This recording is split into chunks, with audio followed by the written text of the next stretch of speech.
Hi, my name is Malin Jayasuriya, and today I'll be talking to you about digital well-being and our relationship with technology through your screens at a completely virtual arts festival. Clearly, this pandemic has really pushed a lot of us, especially kids, to go completely digital. But if you think about it, this trend has kind of been a long time coming. These new technologies are developing at such breakneck speeds that it's really left the usual regulatory self-checking mechanisms of our society, like our policymakers, our education systems, even our family units, trailing behind in dealing with some of the problems that these technologies have on us, especially on the younger generation. Society just can't seem to keep up. I mean, I don't think I'm that old, but even I can't completely wrap my head around things like TikTok.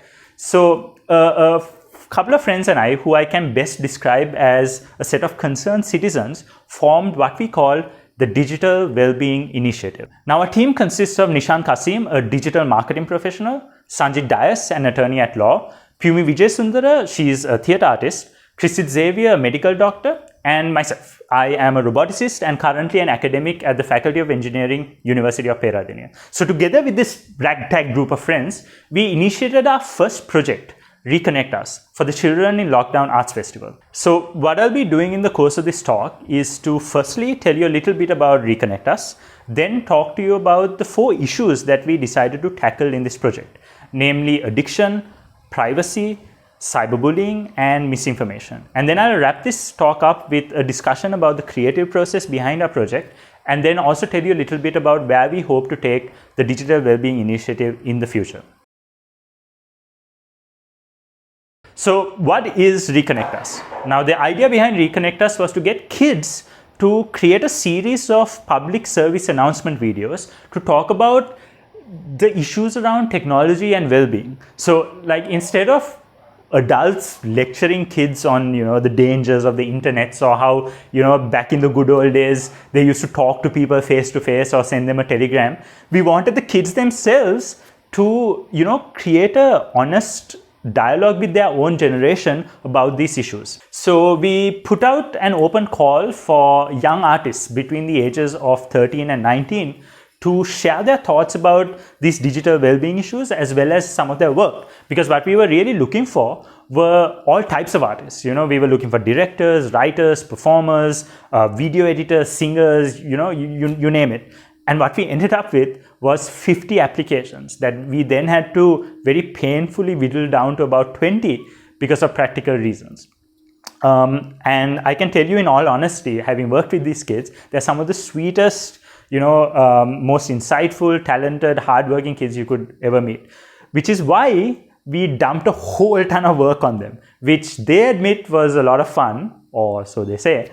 But we got these kids to, develop the scripts, perform, produce these 4 PSA videos on the topics that I mentioned before: addiction, privacy, cyberbullying, and misinformation. Now, our role as the facilitators was to mainly arm these kids with the knowledge, the vocabulary, the history of these issues so that they could go forth and create the 4 PSA videos for us.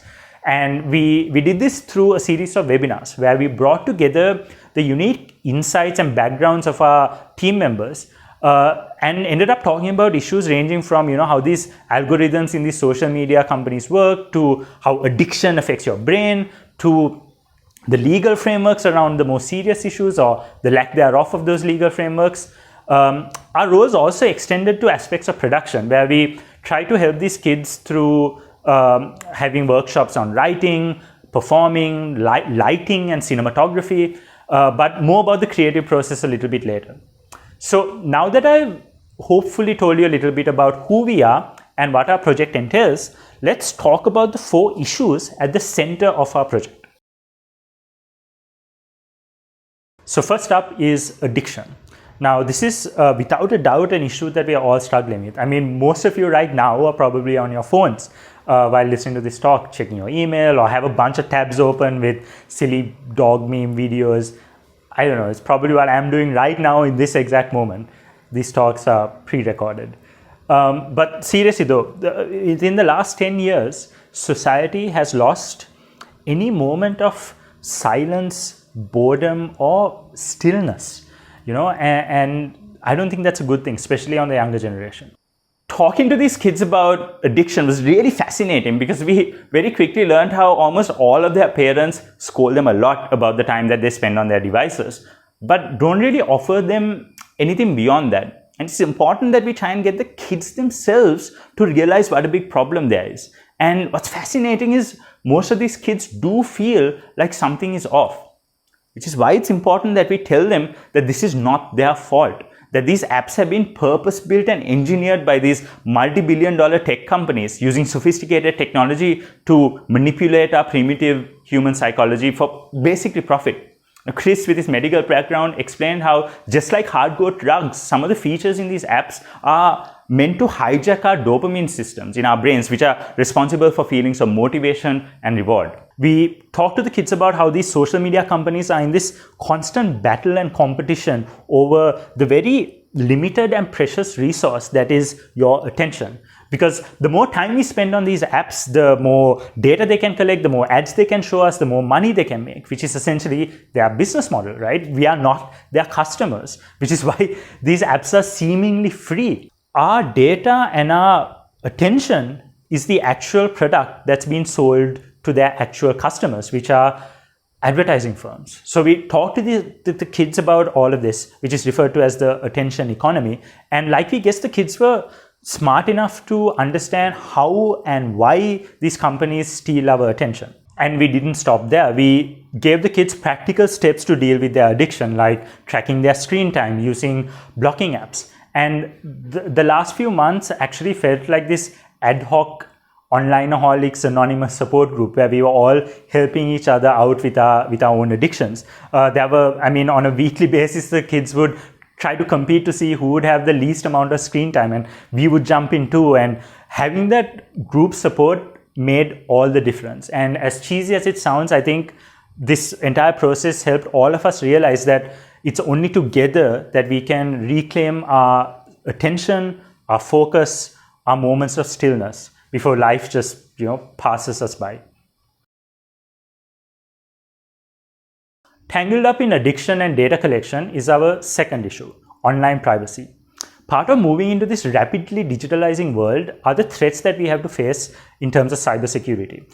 Things like ransomware, online fraud, which have dramatically risen in the last year or so. But it's not just these evil people on the internet that we have to worry about. It's also ourselves and each other. It's really important that we all, especially kids, understand that the internet does not guarantee the right to be forgotten. That, once you post that silly picture of you doing something extremely stupid with your friends online, it's pretty much going to live there permanently, just like your shame. The alarming thing we learned from this was how much these kids disregard their own personal as well as each other's privacy. We've all heard stories about how teens have even committed suicide when private pictures of theirs were leaked online. And it was really funny when one of the kids, who was 13, mind you, told us how they spend a lot of time on Omegle, which is essentially a platform where you're exposed to complete strangers every few minutes. During the workshops, Nishan laid out practical steps on how to protect your personal information, like having stronger passwords, changing your privacy settings, being cognizant about what you share online. And these kind of basic skill sets, as well as just a general awareness of the importance of privacy and respecting each other's privacy, are all important attitudes, essential attitudes that we need to cultivate in the next generation as they move into this rapidly digitizing world. The next issue we talked about was cyberbullying, and the anonymity and the lack of usual social cues on the internet allows for very unusually cruel and subtle forms of bullying to take place online. It was really confronting for the kids when Pumi asked them, whether they had been bullies online, knowingly or unknowingly.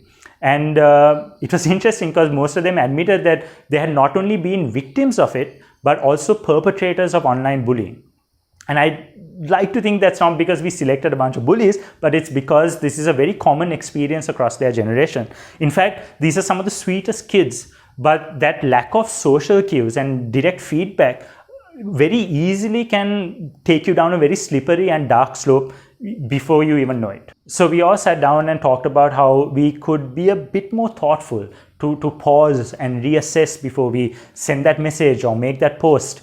And we talked to the kids also about the importance of building up their own personal resilience and strength and self-esteem in the face of being bullied, and how it's still okay to ask for help or feel vulnerable in cases like that. And we also shared with them the type of legal action that they could take or the services they could contact, especially in very serious cases of harassment or mistreatment, the kind we've been seeing on the news lately, which is quite awful. This issue has caused and continues to cause so much hurt and suffering and intense isolation and self-esteem issues, especially among the younger generation, because unlike regular bullying, it can follow you to the safest spaces in your life. So it was really inspiring to see the kids tackle this issue with so much honesty, bravery, and grace. The final issue we tackled was misinformation. For the longest time, society has maintained gatekeepers of information like journalists, academics, scientists, that sweet old librarian at your local public library who's probably unemployed now. And these gatekeepers, they help filter out misinformation. And although not always perfectly, they had aspirational standards of integrity. But now people have direct and unprecedented levels of access to information, right? With smartphones getting cheaper, even someone in the middle of nowhere has the entire world at their fingertips, which is amazing. But at the same time, we need to then transfer the kind of skill sets that these traditional gatekeepers of information have, like basic journalistic skills and research skills, to that same populace, right? And make no mistake, these fundamental information literacy skills are teachable, and we need to start educating our society on how to vet, sift through, and filter out information. I mean, it was really funny when we were talking to the kids and realized what a universal experience it was to have that one uncle or aunt or sometimes even parent who sends you those crazy WhatsApp forwards about miracle cures for COVID or those forwards with like crazy conspiracy theories about vaccines. We also made sure to talk to the kids about the dangerous new technologies on the horizon, like deepfakes, where you can essentially create a video of a person saying and doing something that they never did using the power of AI. Now, imagine all this crazy technology on top of the caliber of politicians that we have who are always ready to exploit the ignorance of society. And we are really marching towards a future that is really, really scary.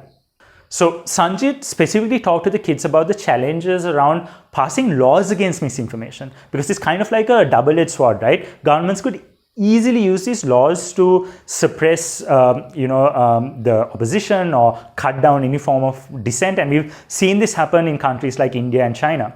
So the real solution for this problem is that we all collectively realize that anyone could put any garbage on the internet, and we should always check our sources, do our research before we share or repost something, right?